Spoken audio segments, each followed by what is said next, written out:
जैसा कि last episode में हमने देखा कि अर्लोंग और बाकी सबने मिलकर पिंक लेडी को मारा था और अब और सोल बीस्ट का शिकार करने के लिए तांग शैंग ने खुशबू वाला फ्लावर यहाँ रख दिया था और उसकी खुशबू सूंघकर एक बहुत शक्तिशाली टाइगर सोल बीस्ट वहाँ आ गया था और तांग शैंग ने उसे ब्लू सिल्वर प्लांट में फंसाने की कोशिश की, लेकिन वो उससे भी बाहर आ गया था। अब टाइगर शैडो क्लोन एबिलिटी का यूज करते हुए उन पर अटैक करता है और अपने आप को डुप्लीकेट करके उन पर अटैक करता है। किसी को समझ नहीं आता कि इनमें से असली कौन सा है, लेकिन तांग शैंग अपने पर्पल डेमन का यूज करते हुए असली को पहचान लेता है और अब सभी उस पर हमला करने लगते हैं। निंग रोंग रोंग उन सभी को पावर्स दे देती है, जिस वजह से सभी की एबिलिटीज इस बार 40% बढ़ जाती हैं और अब सभी स्ट्रॉन्ग होकर उस पर अटैक करते हैं और उनमें आइकॉनिक लेवल की फाइट होने लगती है और उसमें कैट गर्ल लास्ट में जाकर उसको घायल कर देती है और फिर अर्लोंग भी लड़ाई में आती है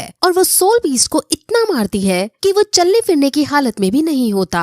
अब वहाँ और भी सोल बीस्ट आने लगते हैं, इसलिए ग्रैंड मास्टर तांग शैंग से खुशबू वाला फ्लावर दूर ले जाने को कहता है, जिसके बाद तांग शैंग उसे उठाकर अब कैट गर्ल को पॉइजन ट्रैप के पास जाने को कहता है, क्योंकि वहाँ कोई सोल बीस्ट नहीं आएगा और कैट गर्ल आराम से स्पिरिट रिंग को हासिल कर सकती है। वो जा ही रही होती है कि तभी आसपास के सारे सोल बीस्ट वहाँ आ जाते हैं और उनमें से एक बहुत ताकतवर जानवर जिसका नाम बरो डेमन स्पाइडर है वो भी आ जाता है। अब तीनों टीचर आगे जाते हैं और निंग रोंग रोंग उन्हें ताकत देती है, लेकिन उसने अपने से ज्यादा ताकतवर आदमी को ताकत दी है, जिस वजह से वो खुद पार्ट ट्रेन होकर बेहोश हो जाती है। अब इस बीच तांग शैंग और बाकी सबको मौका मिल जाता है और वो पॉइजन ट्रैप के अंदर आ जाते हैं और अब ये तीनों योद्धा भी अंदर आ जाते हैं। अब तांग शैंग उन सभी को अपना एक एक हिडन वेपन देता है, जिसका यूज करके वो इन सोल बीस्ट को मार सकते थे। अब इन्हें कैट गर्ल के लिए स्पिरिट रिंग मिल चुकी थी और अब इन्हें निंग रोंग रोंग के लिए स्पिरिट रिंग ढूंढनी थी, इसलिए सभी टीचर्स अब बाहर जाकर एक और बीस्ट को मारने का डिसाइड करते हैं और वो एक डिफेंसिव स्ट्रेंथ के बीस्ट को ढूंढकर उस पर अटैक कर देते हैं, लेकिन वो बीस्ट बहुत शक्तिशाली था जिस वजह से वो जीत नहीं पा रहे थे।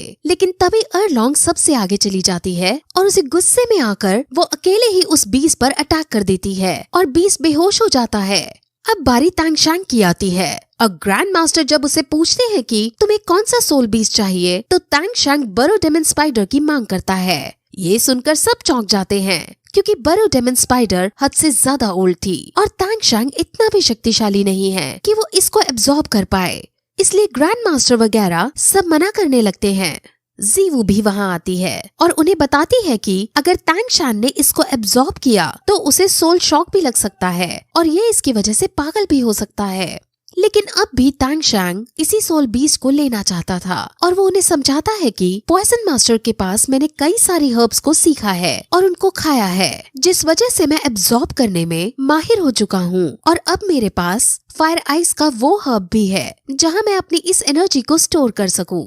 अब ये सुनकर जीवू समझ जाती है कि तांग शैंग हमारी बात नहीं मानेगा, इसलिए अब जीवू सिर्फ इतना कहती है कि अगर तांग शैंग मर गया तो जीवू तांग शैंग के साथ आत्महत्या कर लेगी। अब तांग शैंग की इस दलील को सुनकर सभी टीचर्स भी एग्री हो जाते हैं और अब टीचर्स बरो डेमन स्पाइडर को मारने का डिसाइड करते हैं और अब सभी एक साथ हिडन वेपन का यूज करके उसे पकड़ने की कोशिश करते हैं, लेकिन बरो डेमन स्पाइडर अपना जाल बुनकर उनसे बच जाती है। इसलिए अब डीन आगे जाकर उस पर अपनी सोल पावर का यूज करते हुए फाइट करता है, लेकिन वो कुछ हद तक सोल बीस्ट के सामने कमजोर पड़ रहा होता है, जिस वजह से अब तांग शैंग जीवू को खुशबू वाला फ्लावर देकर खुद बीस्ट से लड़ने जाता है और उस पर अटैक करता है। वहीं दूसरे लोग जो जीवू और बाकी सबके साथ यहाँ से दूर जा रहे थे, उन पर ह्यूमन स्पाइडर डेमन हमला कर देती है। जीवू और बाकी सब उससे अब फाइट करने की कोशिश करते हैं। वही तांग शैंग और डीन साथ मिलकर सोल पावर और हिडन वेपन का यूज करते हुए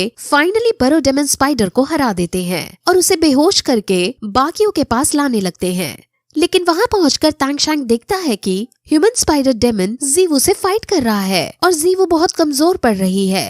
अब तांग शैंग उससे फाइट करने जाने लगता है, लेकिन इतने में ह्यूमन स्पाइडर डेमन जीवू को एक डंक मार देती है, जिस वजह से जीवू बेहोश हो जाती है। अब जीवू को घायल देखकर अर्लोंग बहुत ज्यादा गुस्से में आ जाती है और वो तुरंत ह्यूमन स्पाइडर डेमन पर अटैक कर देती है और उसे एक ही बार में घायल कर देती है। अब टैंग शैंग को भी बहुत गुस्सा आ रहा था और वो ह्यूमन स्पाइडर डेमन के पास जाकर उसे तड़पाकर उसके अंदर से एनर्जी एब्जॉर्ब करने लगता है। वहीं अब सारे टीचर्स बेहोश पड़ी जीवू के पास जाते हैं और उसके लिए बहुत रोते हैं। सभी बच्चों को बहुत बुरा लग रहा होता है क्योंकि ह्यूमन स्पाइडर डेमन के जहर से बचना बहुत मुश्किल काम है और अब सबको लगने लगता है कि जीवू अब उनके बीच से जा चुकी है। लेकिन तभी डीन जीवू को अपने पास लेता है और उस पर अपनी स्किल्स का यूज करते हुए उसको होश में लाता है और ये देखकर सब बहुत शॉक हो जाते हैं। और अब यहाँ से हमें पता चलता है कि ह्यूमन स्पाइडर डेमन ने जब जीवू पर अटैक किया था तो उसका डंक लव सिक हार्ट ब्रोकन स्कारलेट पर जाकर लग गया था, जिस वजह से जीवू के अंदर जहर नहीं पहुँच पाया था। वो सिर्फ झटके से बेहोश हुई थी और अब वो होश में आ चुकी थी, जिस वजह से सभी लोग बहुत ज्यादा खुश होते हैं। सब बहुत इमोशनल होने लगते हैं और जीवू अर्लोंग की गोद में थी और अर्लोंग को देखकर उसे अपनी मॉम की याद आने लगती है। और जब ये बात वो अर्लोंग को कहती है तो अर्लोंग उससे पूछती है कि क्या मैं तुम्हारी मॉम बन सकती हूँ, जिस पर जीवू बहुत खुश होती है क्योंकि वो हमेशा से किसी को अपना बनाना चाह रही थी और अब वो माँ बेटी बन जाती हैं। ग्रैंड मास्टर भी बहुत खुश होता है क्योंकि अर्लोंग के पास अब फाइनली कोई अपना है जिससे वो खुलकर बातें कर सकती थी।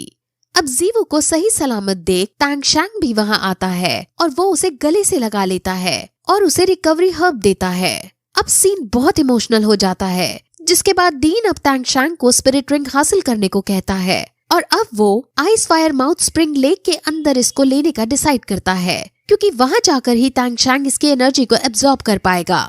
वो सबसे उस जगह पर आने के लिए मना कर देता है क्योंकि वो जगह खतरनाक थी और सभी को यहाँ रहने को कहता है। फिर टैंग शैंग बरो डेमन स्पाइडर को मारकर उसे अपने साथ पॉइजन मास्टर की उसी केव में ले जाता है जहाँ वो 6 महीने रहा था। वो ice fire mouth spring lake के अंदर इसको लेने का डिसाइड करता है क्योंकि वहाँ जाकर ही टैंग शैंग इसकी एनर्जी को एब्जॉर्ब कर पाएगा। अब वहाँ वो मेडिटेट करने लगता है और स्पिरिट रिंग को एब्जॉर्ब करता है और अब जैसे ही एनर्जी अनस्टेबल होने लगती है वैसे ही उसको अपने टीचर, अपने दोस्त सब दिखने लगते हैं और अब उसे पेन होने लगता है, इसलिए वो लेक में डुबकी लगा देता है। उसे बहुत स्ट्रगल करना पड़ रहा होता है। वहीं हम ग्रैंड मास्टर को देखते हैं जो दुखी बैठा था और तभी वहाँ डीन आकर उससे कहता है कि तुम अर्लोंग को और ज्यादा दुख नहीं दोगे, तुम उसके पास जाओगे और तुम दोनों साथ रहोगे, जिस पर ग्रैंड मास्टर मना कर देता है क्योंकि समाज उन्हें कभी स्वीकार नहीं करेगा।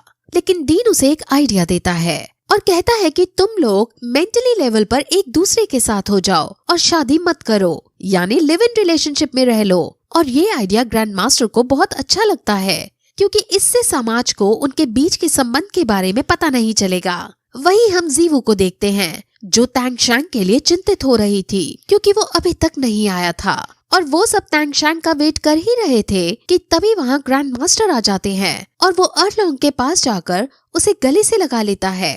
अर्लोंग इस लम्हे का 20 साल से इंतजार कर रही थी और अब जाकर ये पूरा हुआ है, जिस वजह से वो बहुत खुश होती है और वहाँ खड़े बच्चे भी उनको देखकर खुश होते हैं। ये सीन बहुत रोमांटिक हो जाता है और अब ग्रैंड मास्टर ये कसम खाता है कि वो कभी अर्लोंग को छोड़कर नहीं जाएगा। वही जीवू जो टैंग शैंग के ना आने से चिंतित हो रही थी, अर्लोंग उसे समझाती है और उसे सहारा देती है। जीवू और टैंग शैंग दोनों बचपन के पल जो उन्होंने एक दूसरे के साथ बिताए थे उनको याद करती है और टैंग शैंग अब मेडिटेट करके आँख खोल लेता है और उसने स्पिरिट रिंग हासिल कर ली होती है। ये बात दूर खड़ी जीवू को पता चल जाती है और वो तुरंत टैंग शैंग को देखने भागती है और फिर यही इस तरह ये एपिसोड खत्म हो जाता है।